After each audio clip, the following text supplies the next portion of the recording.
அனைவருக்கும் தினம் ஒரு தகவல் சார்பாக இனிய வணக்கங்கள். இன்னைக்கு நம்ம பார்க்க போகிற பதிவு இன்று வந்திருக்கக்கூடிய சக்தி வாய்ந்த ஹயக்ரீவ ஜெயந்தி. ஆவணி மாதத்துடைய பௌர்ணமி நாளில் தான் ஹயக்ரீவர் அவதாரம் செய்ததாக நமக்கு புராணங்கள் சொல்லுது.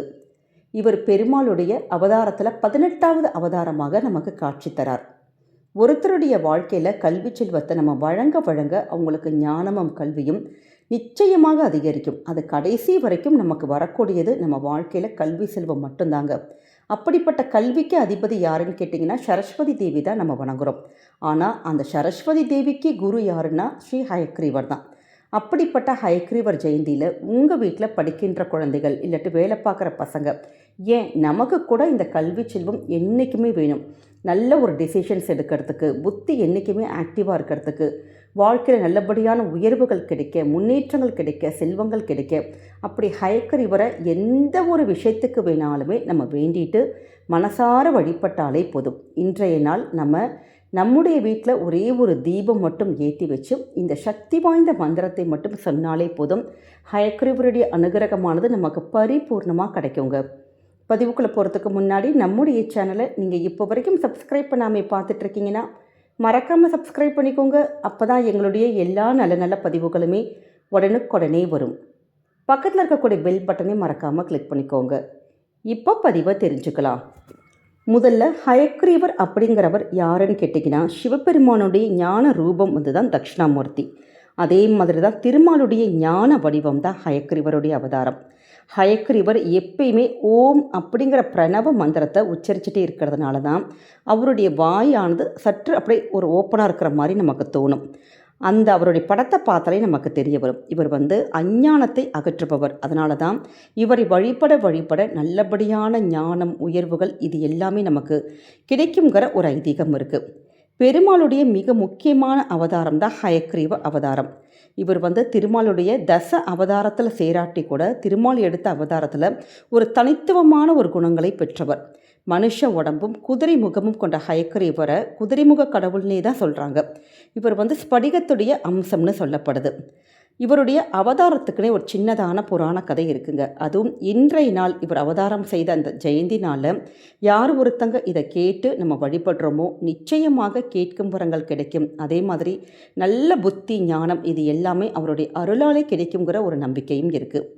திருமால் சிருஷ்டிக்கு அடிப்படையான வேதங்களை எல்லாம் எடுத்துகிட்டு போய் பிரம்மதேவர்கிட்ட ஒப்படைச்சு இந்த உலக உயிர்களை படைக்கும் தொழிலை மேற்கொள்ள சொன்னாராம். அதே நேரம் இந்த எல்லா உயிர்களையும் உலகத்தையுமே தங்களுடைய கட்டுப்பாட்டுக்களை கொண்டு வரணும்னு சொல்லிட்டு மது கைடபர்கள் அப்படிங்கிற அசுரர்கள் இதற்கு என்ன செய்யணும் அப்படின்னு யோசித்து அந்த சிருஷ்டிக்கும் தொழிலை அவங்க கட்டுப்பாட்டுக்களை கொண்டு வந்துட்டாங்கன்னா எல்லா உலகத்தையுமே அவங்க கட்டுப்பாட்டுக்களை கொண்டு வரலாம் அப்படின்னு நினச்சாங்க.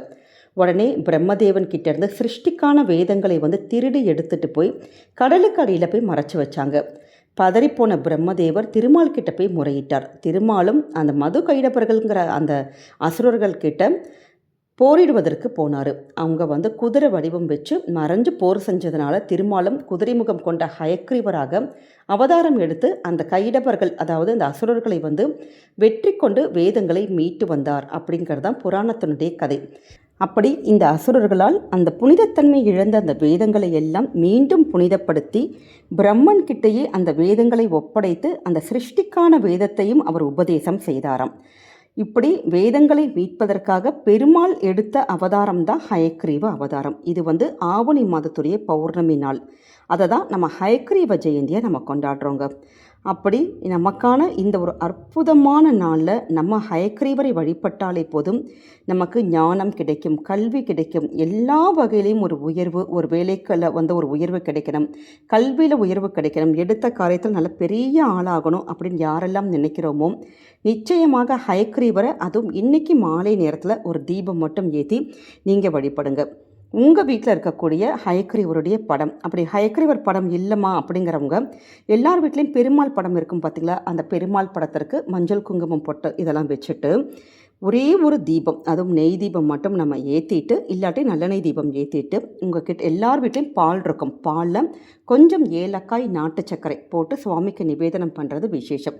நிறைய இடத்துல ஏலக்காய் மாலை இன்றைக்கி பண்ணுவாங்க. நம்ம வீட்லேயே ஒரு சின்னதான ஊசி நூல் வச்சு ஏலக்காய் மாலை நீங்கள் வந்து செஞ்சுட்டு உங்கள் படிக்கிற பசங்க கையாலே அந்த மாலை வந்து பெருமாளுடைய படத்துக்கு இல்லாட்டி ஹயக்ரீவருடைய படத்துக்கு நீங்கள் போட வைக்கலாம். அப்படி இல்லாதவங்க முடியாதவங்க இப்படி பாலில் நாட்டு சக்கரை போட்டுட்டு ஏலக்காய் நீங்கள் தட்டி போட்டு சுவாமிக்கு நிவேதனம் பண்ணலாம். இப்படி நீங்கள் வந்து சுவாமிக்கு தீபம் மட்டும் ஏற்றிட்டு நம்ம சொல்லக்கூடிய சக்தி வாய்ந்த மந்திரம், இந்த மந்திரத்தை இன்றைக்கி உங்கள் வீட்டில் இருக்கக்கூடிய குழந்தைங்க வாயாலே நம்ம சொல்ல வைக்கிறதுங்கிறது ரொம்ப விசேஷம். அப்படிப்பட்ட ஹயக்ரீவர் மந்திரம், ஞானாந்தமயம் தெய்வம் நிர்மல ஸ்படிகா கிருதிம் ஆதாரம் சர்வ வித்யானம் ஹயக்ரீவம் முபாஸ்மகே. இந்த மந்திரம் பொதுவாக எல்லா குழந்தைங்க இருக்க வீட்லேயுமே இருக்கக்கூடிய பெற்றோர்களுக்கு கண்டிப்பாக தெரியும். அதனால் இந்த ஒரு 4 வரி மந்திரத்தை இன்றைக்கி மாலையில் தீபம் மட்டும் ஏற்றி வச்சுட்டு ஹயக்ரீவரை நீங்கள் மனசார நீங்கள் வேண்டி இந்த ஒரு மந்திரத்தை மட்டும் சொல்ல வச்சு பாருங்கள். நிச்சயமாக மகாலட்சுமியுடைய ஆசீர்வாதமும் ஹயக்ரீவருடைய ஆசீர்வாதமும் கண்டிப்பாக நம்முடைய குழந்தைகளுக்கும் நமக்கும் கிடைக்கும். நிறைய பேருக்கு படிப்பில் வந்து பசங்களுக்கு ஆர்வமே இல்லைம்மா, நிறைய மார்க் எடுக்க ரொம்ப கஷ்டப்படுறாங்க, இல்லை நல்லா படிச்சுட்டு போவோம், அந்த இடத்துல வந்து எழுதுறதுக்கு அந்த ப்ரெசன்ஸ் ஆஃப் மைண்டு வந்து நமக்கு டக்குன்னு ஒர்க் அவுட் ஆகாது, எல்லாம் மறக்கிற மாதிரி இருக்கும். அப்படி ஒரு நம்முடைய குழந்தைகள் இது மாதிரி வீக்காக இருக்காங்க, இல்லை இனியும் படிப்பில் வந்து பெரிய ஞானம் கிடைக்கணும், பெரிய அளவில் ஆகணும், அவங்க நல்ல ஒரு வேலைக்கு போகணும், ஒரு எடுத்த காரியத்தில் வந்து ஒரு வெற்றி கிடைக்கணும். நிறைய பேர் இன்டர்வியூக்கெலாம் நம்ம போவோம் பார்த்தீங்களா, அந்த டைமில் கூட நம்ம ஹயக்ரீவரை தாராளமாக வணங்கலாம். இன்றைக்கி தான் வணங்கணுங்கிற கட்டாயம் கிடையாது. டெய்லி வந்து இது மாதிரி நம்ம ஏதாவது முக்கியமான ஒரு வேலைக்கு ஒரு காரிய சித்திக்கு நீங்கள் போகணும்னு நினச்சிங்கன்னா மனசார நீங்கள் வேண்டிட்டு அந்த கொஞ்சம் பாலில் மட்டும் ஏலக்காய் மட்டும் தட்டி சுவாமிக்கு எளிமையாக நிவேதனம் வச்சுட்டு 2 அருகம்புல் மட்டும் ஹயக்ரீவர் படத்துக்கு மட்டும் நீங்கள் சமர்ப்பிச்சுட்டு அதிலேருந்து 2 அருகம்புல் வந்து உங்கள் கையில் நீங்கள் எங்கே போகிறீங்களோ ஒரு வேலைக்கு ஒரு இன்டர்வியூக்கு இல்லாட்டி ஃபஸ்ட்டு ஏதாச்சும் ஒரு தொடக்கம் அப்படி நம்ம போகிற காரியத்தில் வெற்றி கிடைப்பதற்கு அந்த அருகம்புல் நம்ம கையில் இருந்தாலே போதுங்க. அந்த காரியமானது கண்டிப்பாக சித்தி கிடைக்குங்கிறது தான் இந்த வழிபாட்டுடைய சூக்ஷ்மமே. நீங்கள் அது மாதிரி முக்கியமான விஷயத்துக்கு போகிறவங்க அப்படி நீங்கள் ஃபாலோ பண்ணி பார்க்கலாம். இன்றைக்கி இந்த ஜெயந்தி அன்னைக்கு எளிமையாக நம்ம சொல்லக்கூடிய இந்த 4 வரி மந்திரத்தையும் எளிமையான நிவேதனம் பண்ணி நீங்கள் வந்து மாலை நேரத்தில் நீங்கள் பூஜை பண்ணி பாருங்கள். கண்டிப்பாக மிகப்பெரிய மாற்றம் நம்முடைய வாழ்க்கையில் கிடைக்கும். அதே மாதிரி மிக முக்கியமான விஷயம், நிறைய குழந்தைங்களாக இருக்கட்டும் பெரியவங்களாக இருக்கட்டும் டக்குன்னு ஒரு சபையில் வந்து நிற்கிறப்ப அந்த சொல் வாக்கு அந்த பேச்சு திறமை இருக்குது பார்த்தீங்களா, நிறைய பேருக்கு அந்த பேச்சு வரமாட்டேங்குது, ஒரு தடுமாற்றங்கள் அந்த குழந்தைக்கு இருந்துக்கிட்டே இருக்குது, எதுவும் முன்னாடி வந்து நிற்க மாட்டேங்கிறாங்க பசங்க, அப்படி ஒரு அந்த ஒரு வார்த்தையில் வந்து ஒரு தடுமாற்றங்கள் இருக்குது அப்படிங்கிறவங்க நிச்சயமாக இன்றைய நாள் ஹயக்ரீவர் வழிபட்டால் அதற்கான நல்லபடியான ஒரு தீர்வு நமக்கு அனுகிரகமானது கிடைக்கும். அதே மாதிரி ஒரு மார்க்கெட்டிங் லைனில் வேலை பார்க்குறவங்க, ஒரு சோஷியல் மீடியாவில் வேலை பார்க்குறவங்க, பேச்சு திறமை உள்ள அந்த வக்கீல்கள் வழக்கறிஞர்கள் இது மாதிரிலாம் இருக்கிறாங்க பார்த்தீங்களா, இவங்க எல்லாருமே யாரெல்லாம் அப்படி வார்த்தைகளால் நம்ம பேசி ஒரு தொழில் பண்ணுறோமோ அவங்க எல்லாருமே இப்படி ஹயக்ரீவரை வழிபட அந்த சொல் வாக்கானது நமக்கு நல்லபடியாக ஆகும். அந்த பேச்சு வந்து சரளமாக வந்து அதில் நிச்சயமாக வெற்றி கிடைக்குங்கிறது தான் இந்த ஹயக்ரீவர் வழிபாட்டுடைய சூக்ஷ்மமே. அதனால் பசங்களுக்கு ஏதாவது ஒரு தடுமாற்றம் இருக்குது, பேசுகிறதுல தடுமாற்றம் இருக்குன்னா நிச்சயமாக இந்த நாளை நீங்கள் சரியாக பயன்படுத்திக்கோங்க. ஹயக்ரீவருடைய அனுகிரகம் உங்களுக்கும் உங்கள் குடும்பத்துக்கும் என்றைக்குமே பரிபூர்ணமாக கிடைக்குங்க. நம்ம சொன்ன இந்த 4 வரி மந்திரத்தோட ஹயக்ரீவருடைய மூல மந்திரம் ஒன்று இருக்குது. இந்த மந்திரத்தை முடிஞ்சால் குழந்தைங்க வாயாலே சொல்ல வைங்க, இல்லாட்டி குழந்தைகளுடைய சார்பாக நம்ம பெரியவங்க ஸ்லோகத்தை இது நீங்கள் வீட்டில் படித்தா கூட போதும். அப்படிப்பட்ட ஹயக்ரீவ காயத்ரி மந்திரம், ஓம் வாகேஸ்வராய வித்மகே ஹயக்ரீவாய தீமகி தன்னோ ஹம்ச பிரசோதயாத். இந்த சக்தி வாய்ந்த மந்திரத்தையும் இன்றைக்கி பூஜையில் கூடுதலாக சொல்லுங்கள். கண்டிப்பாக ஹயக்ரீவருடைய அனுகிரகம் உங்களுக்கும் உங்கள் குடும்பத்துக்கும் பரிபூர்ணமாக கிடைக்குங்க.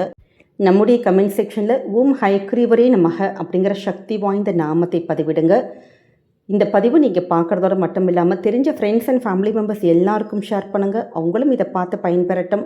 நம்ம சேனலை நீங்கள் இப்போ வரைக்கும் சப்ஸ்கிரைப் பண்ணாமல் ஃபாலோ பண்ணாமல் பார்த்துட்ருக்கீங்கன்னா மறக்காமல் ஃபாலோ பண்ணிக்கோங்க. மீண்டும் வேறு நல்ல பதிவில் உங்களை சந்திக்கிறோம். நன்றி, வணக்கம்.